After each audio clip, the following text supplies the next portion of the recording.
Le texte que vous m'avez demandé de commenter aujourd'hui est un extrait du tome 1 de la Maison des Jeux, intitulé Le Serpent. Il s'agit en l'occurrence du chapitre 6, dans lequel nous allons avoir l'invitation donnée par la maîtresse des jeux au personnage principal, lançant ainsi sa quête de pouvoir. La Maison des Jeux est une trilogie dans laquelle vont se succéder différentes intrigues, tournant toujours autour de ce bâtiment mystérieux dans lequel les personnages deviennent des joueurs manipulant le destin des humains et des événements historiques. Mais cette puissance s'accompagne aussi d'une certaine forme de risque, comme l'indique la maîtresse des jeux dans son discours. Je passe ainsi à la lecture de l'extrait. Il existe dans cette maison 2 loges où s'affrontent des joueurs. La basse, vous en avez fait l'expérience. On peut y gagner or et vanité à profusion si l'on recherche de tels biens matériels. La haute, je vous invite aujourd'hui à la rejoindre. Ici, on ne mise pas pour des enjeux aussi terre à terre. Ailleurs, vous misez des diamants, si l'éclat de ces gemmes vous agrée, ou bien des rubis, des corps, de l'or, des esclaves, tout bien que d'autres sont susceptibles de convoiter. Ici, vous serez invité à miser quelque chose de plus. Nous vous demandons de mettre en jeu une partie de vous-même. On le voit avec cet enjeu qui dépasse évidemment tous les jeux traditionnels, se met en place une sorte de transfert d'énergie ou d'énergie vitale, comme on pourrait le dire avec Balzac. Là où le jeu était initialement anecdotique ou symbolique, dans la basse loge, une fois entré dans la haute loge, il s'agira d'un jeu de vie et de mort. En cela, nous pouvons nous poser la question suivante: le jeu est-il une dépense d'énergie ? Pour traiter cette question, je découperai mon texte en 4 parties. Une première de la ligne 1 à 3 dans laquelle nous avons la distinction des 2 loges différentes, puis de la ligne 3 à 12 dans laquelle est abordée la nouvelle mise que les joueurs auront à mettre sur la table. Les règles du jeu en elles-mêmes seront détaillées dans les lignes 12 à 20 et enfin, le texte se finira sur une mise en garde paradoxale des lignes 21 à 30. Je passe ainsi à mon commentaire. Le texte s'ouvre donc sur la distinction des 2 loges, qui constituent la maison dont le terme fait référence au titre de la trilogie, la Maison des Jeux. Ces 2 loges, identifiées par les majuscules, qui leur revêtent une certaine forme d'importance, amènent l'idée de quelque chose de mystérieux, de mystique ou de religieux. On parle en effet de loges en franc-maçonnerie par exemple. Mais ici, les loges deviennent des lieux de jeu, mais des jeux basés sur l'affrontement, comme le montre le verbe. L'entremêlement du jeu et du pouvoir va donc se nouer instantanément sous l'égide du religieux ou du mystique. Les 2 loges dont il est question vont être définies ensuite. La première, la basse, de manière très brève, et la haute, de manière beaucoup plus détaillée. La basse est constituée justement des jeux classiques qui se caractérisent par des gains matériels, or, vanité, et la haute est appelée à être définie. L'opposition basse-haute implique une certaine hiérarchie entre les deux, comme s'il s'agissait d'accéder à une réalité plus complexe ou plus haute. Cela va se caractériser aussi par le passage du passé composé, vous en avez fait l'expérience, au déitique aujourd'hui, qui indique un changement dans la temporalité. Je passe ainsi à ma deuxième partie. Au déitique aujourd'hui répond le déitique ici, qui va confirmer la séparation, cette fois-ci spatiale et non plus temporelle, entre la basse loge et la haute loge. La question des enjeux, qui rappelle le verbe gagner de la ligne 2, est aussi ici l'objet de distinction, puisqu'au bien matériel de la ligne 3, rappelé par l'expression terre-à-terre de la ligne 4, développée par une longue énumération, des diamants, des rubis, des corps, de l'or, des esclaves, tous ces enjeux constituent l'ailleurs, celui de la basse loge, et s'opposent donc à l'ici répété à la ligne 6. Il est intéressant de voir que à chaque fois ces gains et ces enjeux sont présentés de manière hypothétique, avec la conjonction de subordination si à la ligne 2 ou à la ligne 4, qui tend là encore à mettre à distance, cette fois-ci, les bas joueurs qui obéissent à leurs bas instincts et les hauts joueurs qui seraient de fait amenés à quelque chose de plus grand. Le retour de ce verbe miser des lignes 4 à 6 va ainsi mettre en parallèle les enjeux terre à terre et ce quelque chose de plus redéfini par ailleurs comme une partie de vous-même. On aurait envie de dire qu'il s'agit ici de quitter des enjeux matériels pour passer à des enjeux spirituels, mais l'énumération qui suit, accentuée encore par l'effet d'anaphore, votre talent pour les langues, votre amour de la couleur, votre connaissance des mathématiques, votre vie perçante, votre ouïe aiguisée des années de votre vie, va amener progressivement à une inversion de ce rapport, puisqu'avec le tiret qui met en valeur la suite de cette énumération, apparaît une application au sens propre de cette mise. Si en effet ceux qui misent sans mesure peuvent vivre 1000 ans ou vieillir avant l'heure, c'est donc bien que le jeu a un effet direct, concret sur les joueurs. En cela, on observe alors une inversion du rapport initial. Ce qui était conçu comme terre-à-terre serait en fait beaucoup plus abstrait que ce qu'il s'agit de miser ici, une partie de nous-mêmes et donc une partie de ce que l'on pourrait appeler notre essence vitale ou notre énergie vitale. Ce rapport à l'énergie, qui rappelle la peau de chagrin de Balzac, peut encore être rappelé par les mots utilisés. L'adjectif possible à la ligne 10 rappelant le verbe pouvoir chez Balzac et le verbe souhaiter rappelant le verbe vouloir. Ces deux parallèles peuvent ainsi fonctionner comme un rapport analogique de la philosophie vitaliste mise en scène dans la peau de chagrin. Le jeu va alors opposer des gagnants ou des perdants dont le gain se mesurera concrètement sur leur vie, soit qu'ils la perdent, soit qu'ils en gagnent. L'effet concret du jeu étant de devenir davantage que ce qu'ils étaient, ce qui correspondrait dans une certaine mesure à la philosophie balzacienne du génie. On sent alors dans ce discours infuser la philosophie qui présidait entre autres à la rédaction de La peau de chagrin. Le jeu devient de fait un enjeu de vie ou de mort. C'est ainsi que je passe à ma troisième partie. Les enjeux ayant été fixés, il s'agit alors de définir les règles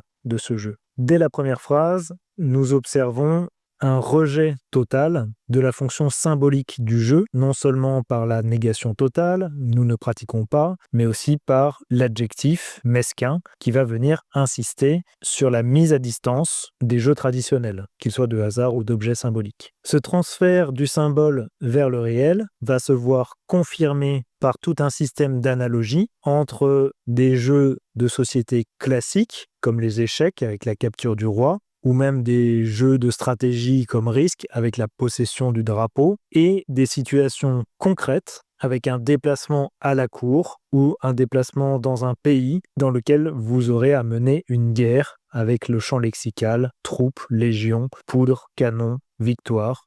Il s'agit donc toujours d'enjeux de pouvoir, mais cette fois-ci de pouvoir bien réel, comme le montre la valeur effective du futur. Soyez sûr, ce sera, seront, remporterez. Ce qui était de l'ordre du symbole devient effectif. À la succession des deuxièmes personnes du pluriel s'ajoute alors une nouvelle succession, celle de la première personne du pluriel, qui permet d'indiquer au futur joueur la raison du jeu, et cette raison est celle d'une distraction qui va venir confirmer l'aspect ludique de ces jeux, alors même que la gradation finale de chair, de sang, d'entrailles, de douleur implique de fait un aspect relativement charnel et violent du joueur à ses pièces. Ces différents enjeux de pouvoir, passant ainsi du symbole à la réalité, se voient alors validés par l'analogie, pareil en cela à tous les monarques du monde, qui semblent ainsi banaliser cette violence comme un état normal ou acceptable du monde. Je passe ainsi à ma dernière partie. Le champ lexical de la croyance, avec sorcellerie, manipulation impossible, ou même le verbe croire, va se voir réfuté immédiatement par le biais de l'adversatif « mais » et de la double négation ne sont ni l'une ni l'autre, qui inscrit d'autant plus la réalité des faits contre la symbolique initiale des jeux. S'amorce alors une rhétorique de la tentation avec une valorisation des joueurs choisis que l'on voit à travers l'opposition du nombre de gens qui entendent parler de la loge et du peu de gens qui y sont invités, ainsi que les sacrifices nécessaires opposés à la bénédiction finale, ligne 25. Simplement, il est intéressant de voir que dans cette rhétorique, les joueurs sont placés en position passive, grammaticalement. Vous n'auriez pas été invité, vous ne serez plus jamais invité.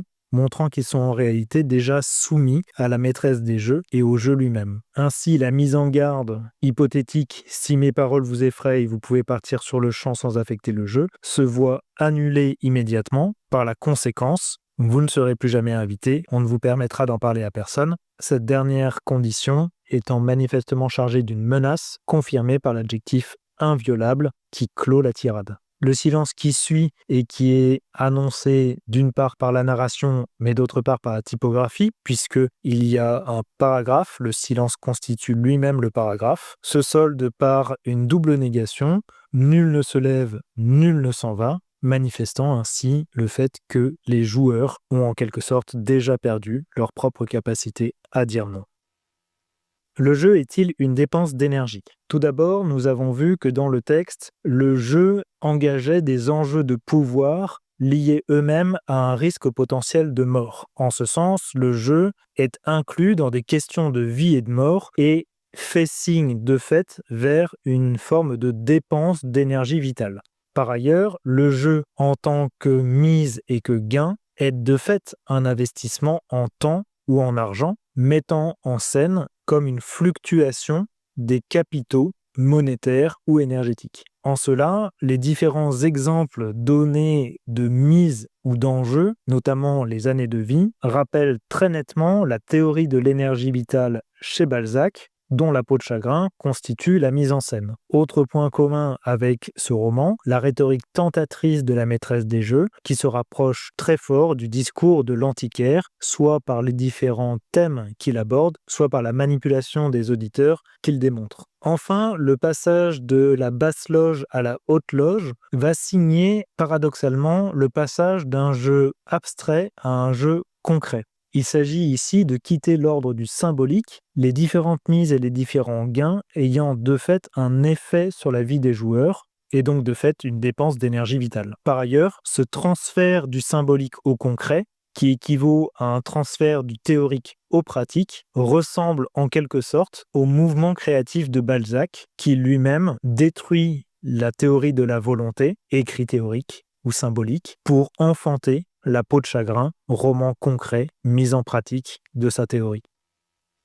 Je passe ainsi à la question de grammaire. Vous m'avez demandé de traiter de l'expression de la négation, lignes 21 à 23. La négation peut s'exprimer de deux manières, soit de manière lexicale, c'est-à-dire par ajout d'un préfixe négatif, soit de manière syntaxique, c'est-à-dire par ajout de mots dans la phrase. Nous en avons les deux cas ici. Je commence par le cas des négations lexicales. Il y en a un exemple, c'est l'adjectif impossible dont le préfixe un vient nier l'adjectif possible, inversant le sens de ce mot. Pour ce qui est des négations syntaxiques, les seuls cas que nous avons ici sont des cas de négation verbale. La négation verbale est traditionnellement bitensive, c'est-à-dire qu'elle est constituée d'un élément avant le verbe, appelé discordantiel, et un élément après le verbe, appelé forclusif. Nous en avons un cas évident et un cas plus complexe. Pour le cas qui est évident, il s'agit de la proposition « vous n'auriez pas été invité ». Ici, le discordantiel « ne » est élidé devant initiale vocalique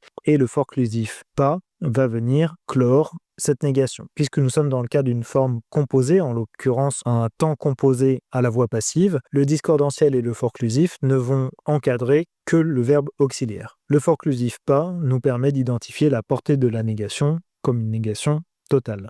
Enfin, cas plus compliqué, la proposition « elles ne sont ni l'une ni l'autre ». En effet, « ni » ne fait pas partie de la liste officielle des forclusifs, puisque ceux-ci sont censés être des adverbes. En l'occurrence, « ni » est une conjonction de coordination, mais elle est la version négative de la conjonction « et ». En réalité, « ni » remplace « et ne pas ». Ainsi, à l'intérieur de cette conjonction de coordination sont cachés à la fois un élément coordonnant et un forclusif.